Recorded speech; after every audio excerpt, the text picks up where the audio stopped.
이 시간에는 전북지방의 회장님이신 윤동열 목사님께서 근본이라고 하는 그런 제목으로 하나님의 귀한 말씀을 전하시겠습니다.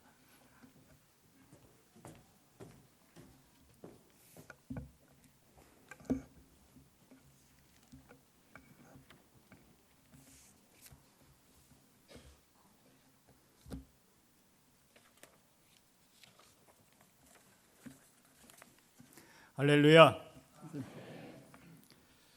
올 64회 지방회의 임직 예식이 필그림 교회를 필두로 해서 이렇게 첫 번째 예식이 진행되어집니다. 올해 1년여 동안 진행되어지는 모든 교회마다 위에 하나님의 넘치시는 축복하심이 우리 필그림 교회를 필두로 해서 있기를 축원합니다.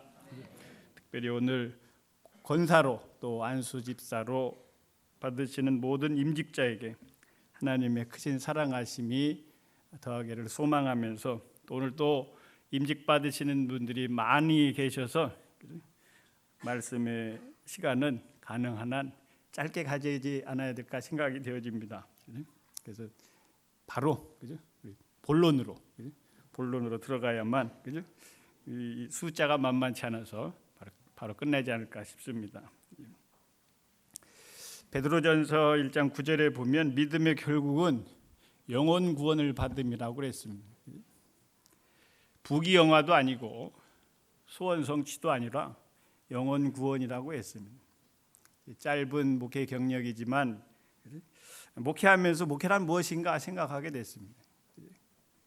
목회는 사람을 사랑하는 것이더라고요.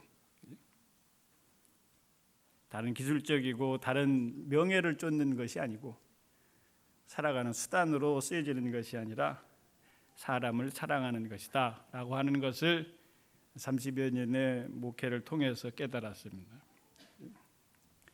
그러다 보니까 사랑이 뭘까 생각하게 된 거죠. 저는 산상수훈의 말씀 가운데 예수님이 가르쳐 주신 보화의 말씀 가운데 하나를 보게 됐습니다. 뺨을 때리면 다른 편 뺨을 돌려대는 것이 사랑이 아닌가 싶습니다. 왜냐하면 좋아하는 사람을 좋아하는 것은 쉬운 일인 것이죠.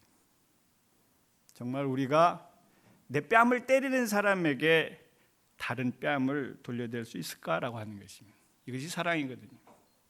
그래서 제가 찾아봤습니다. 역사적으로 문헌에 기록되어진 이 말씀을 오히려 우리 믿는 사람들이 금조기처럼 여기면서 지켜야 하는데 비그리스도인이 이 말씀을 먼저 순종하고 행했더라고요. 흥부가 형수의 밥주걱에 한쪽 뺨을 딱 맞으니까 다른 쪽 뺨을 돌려대면서 밥풀어 얻어 먹었습니다. 오늘 왜 우리가 사람을 사랑해야 되는가? 오늘 임직 받으시는 분뿐만이 아니라 우리 모두는 하나님이 사랑하시기 때문에 사랑해야 되는 겁니다. 내게는 이유가 없습니다. 하나님이 나를 사랑하십니다. 그래서 목회는 그 사랑하는 사람을 나도 사랑해야 하는 것입니다. 예수님은 십자가를 통해서 그 사랑을 우리에게 보여주셨습니다. 오늘 우리는 이 사랑하는 마음으로 권사팀 안수 집사 안수가 있지 않는가 싶습니다.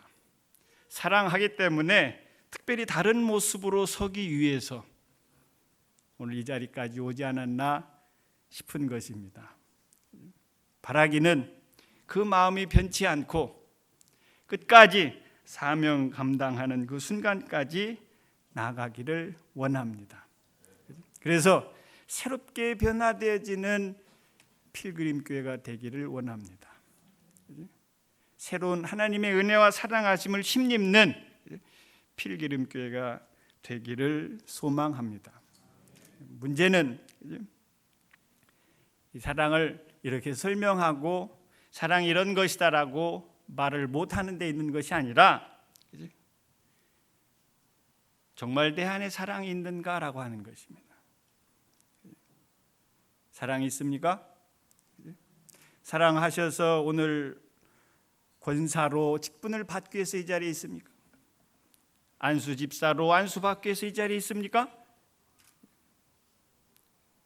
주님이 나를 사랑하셔서 십자가 지셨는데 나는 어떤 사랑을 가지고 있는가 돌아봐야 됩니다.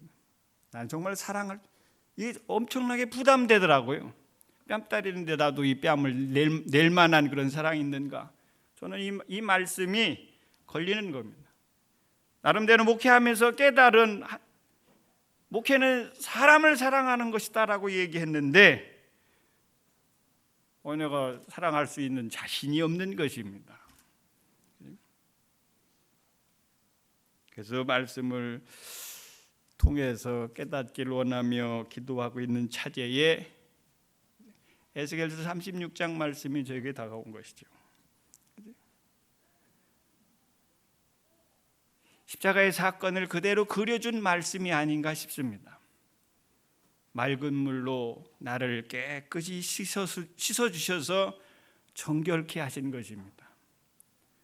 그리고 내 영에, 그죠? 이 하나님 내게 형상의 모양을 가지고 새롭게 태어나게 하셔서 사명의 길을 가게 한 저에게 새 영을 주시고 새 마음을 주셔서 사명자의 길을 가게 하신 저를 깨닫게 해주신 것입니다. 나를 변화시키려고 하신 것이 아니라 주님이 제 안에 계시려고 저를 정결케 하셨습니다. 그것이 십자가의 보혈이요 그리스도께서 십자가를 지시고 죽으신 이유더라 하는 것입니다. 나를 정결케 하셔야만 천상보좌에만 계시지 아니하시고 예수님이 내 안에 계시는 것입니다. 예수님은 이 자리에 와서만 경배 받으실 분으로 있는 것이 아니라 나와 영원히 함께 하시기 위해서 나를 정결케 하셨습니다. 그것이 십자가의 사건인 것이죠. 나만 깨끗하게 화장시켜 놓은 사람처럼 씻어주신 것이 아니라 내게 새 영을 주셨습니다. 이것이 생명인 것입니다. 요한일서는 이것을 생명이라고 말한 것입니다. 계시록 3장 20절은 주님이 문 밖에 서 계신 주님이 내 안에 들어와 나와 함께 하신다고 말했습니다. 그 함께 하신 예수님을 요한일서는 생명이라고 말한 것이죠. 이 생명 되신 예수 그리스도가 드러나는 것이 사랑입니다. 어떻게 드러날 수 있을까요? 왜? 나는 이 육신은 이미 하나님의 형상은 깨져버렸습니다. 하나님의 근본적인 형상이 깨어지기 때문에 죄가 따라오는 것입니다. 그래서 저는 습관적으로 행하는 거예요. 부모로부터 물려받은 것. 내가 지금까지 제 나이가 얼마나 될 것 같습니까? 50대 중반입니다. 지금까지 살아오면서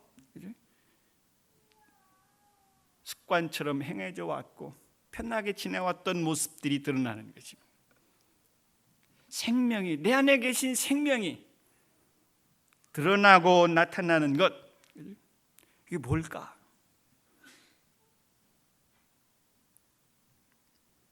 마가복음 9장 29절에 그랬습니다. 기도가 능력이라고. 기도가 능력이라고 했습니다. 그래서 저는 그 능력이 맨 처음에는 그랬어요. 그 능력이 그냥 뭐 은사 받아가지고 각양의 모양으로 쓰임 받는 것처럼 생각을 했습니다. 생명 되신 예수 그리스도를 이 육신을 통하여서 드러내는 것이 능력이에요. 어떻게 드러나요? 기도하는 것입니다. 기도할 때만이 내 안에 계신 생명 되신 예수 그리스도의 사랑이 내 뺨을 때리는 사람을 향하여 다른 편으로 돌려댈 수 있는 것입니다. 어머니부로부터 아버지부로부터 물려받은 이 육신은 결코 할 수 없습니다. 그러나 나를 정결케 하시고 내게 새 영을 주시고 내게 새 마음을 주신 예수 그리스도가 그를 사랑하는 모습으로 드러나고 나타나는데, 예수님만이 할 수 있는 기도하는 것 외에는 결코 그 사랑을 드러낼 수 없는 것입니다. 우리는 각자 다 모양이 다르지 않습니까? 잘생긴 사람, 못생긴 사람, 뚱뚱한 사람, 마른 사람, 다 다릅니다. 그러나 이 자리에 앉아있는 모든 사람들은 다 예수 믿기에 왔다고 믿습니다. 믿었기 까닭에 그리스도께서 내 안에 계심을 알아야 될 줄 믿습니다. 그런데 우리는 내 안에 계신 예수 그리스도를 내 안에 가둬놓았고, 나를 통하여서 내 습관이나 내 인식이나 내가 경험된 거나 내가 알고 있는 것이 드러나는 것이죠. 몰라서가 아니고 부족해서가 아닐 것인데, 우리는 다 얼마만큼의 지적 능력을 다 가지고 있는 것 아니겠습니까? 뽐내봐야 거기서 거기 아니겠습니까? 드러내봐야 거기서 거기 아니겠습니까? 그런데 우리는 그것 때문에 사람들이 죽고 못 사는 것이죠. 좋은 옷을 입으면 어깨가 펴집니까? 좋은 차를 타면 훨씬 더 낫게 보입니까? 그럴 수도 있을 것입니다.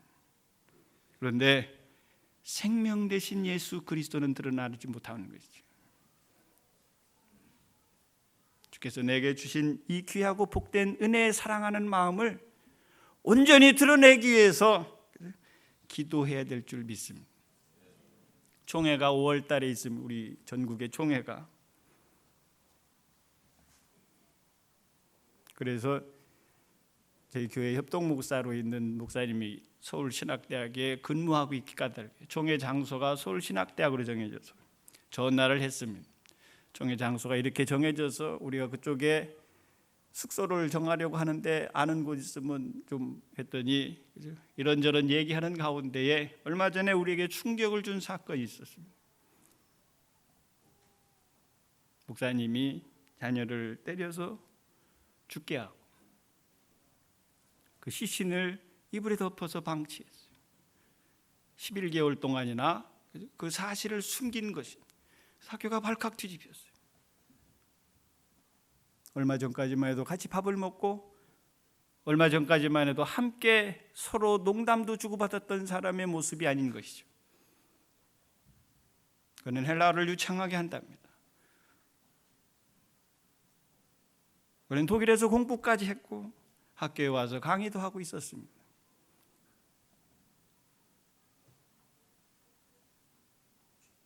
그러면서 학교 분위기가 회개 분위기라고 말합니다. 오늘 임직받는 권사님 또 집사님, 임직을 행하는 교회, 저는 한 가지 제안합니다. 내가 말하기 전에 오늘 예쁘게 입으시고 아름답게 입으신 분들을 폄하할 아무런 이유도 없습니다. 내가 말하기 전에, 나를 드러내기 전에 우리는 조용히 머리 숙여 주님이 내게 무엇을 말씀하시는가, 하나님의 형상이 파괴되어진 것이 무언가, 주님 나를 진단하시옵소서, 조용히 묵상할 수 있는 시간 되기를 원합니다. 주께서 회복하여 주시는 하나님의 은혜 이미 이루어진 것이죠. 왜? 십자가의 사건은 이 모든 것을 회복한 것이 까닭에 그렇습니다. 그런데 오늘 우리는 그것을 알지 못하고 지나가고 있어요. 그리고 우리는 여전히 내가 무엇인가를 알지 못하고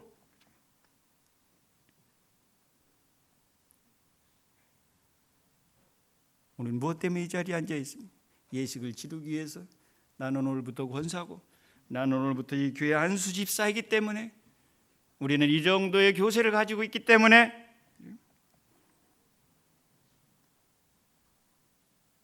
하나님 보실 때 우리는 이미 하나님의 형상이 파괴됐습니다. 하나님의 형상이 무너진 것에 따르는 것은 죄악뿐인 것입니다. 생명이 다시 드러나게 하기 위하여 우리가 하나님 앞에 행하여야 할 것은 조용히 주님의 음성을 듣는 것일 줄 믿습니다. 주님 말씀하시옵소서. 주님의 역사하심 속에 내가 순종하겠사오니 나를 돌아보고 한편 뺨을 돌려댈 수 있는 순종의 사람이 되게 하여 주옵소서. 정말 내가 사랑할 수 있는 사람인가 돌아볼 수 있는 필그림 교회 되기를 원합니다. 그래서 오늘 제안합니다. 오늘 말씀을 빨리 마쳐야 돼요. 핵심적인 얘기만 합니다. 기도하기에 앞서서 제가 소식적에 강원도 황지예수원에 잠깐 있을 수 있었어요. 방학 때 대천덕 신부님이 말씀해 주실, 뭔 말인지 모르지만 이렇게 듣고 있습니다. 근데 그 앞에 기도는 노동이고 노동은 기도다 그랬습니다. 오늘 임직을 하는 필그림 교회 앞에 통성으로 기도하는 것이 아니고 묵상으로 잠깐 기도하기를 원합니다. 소망을 말하는 것이 아니고 간절히 원하고 바라는 것을 주님 앞에 한나와 같이 애절하게 말하는 것이 아니라 주님 나를 살피시소, 회복시켜 주시옵소서. 하나님의 형상이 나는 온전한가? 주님의 말씀으로 나를, 주님의 눈으로 나를 감찰하셔서 부족한 부분에 주여 순종하는 믿음으로 나아가 회복할 수 있도록 다짐하는 시간, 무릎 꿇어 기도할 수 있는 이 시간이 될 수 있도록 임직에 앞서서 우리가 잠깐 기도하는 시간 되기를 원합니다. 다 같이 그죠? 한 30초 동안 그죠? 잠깐 눈을 감고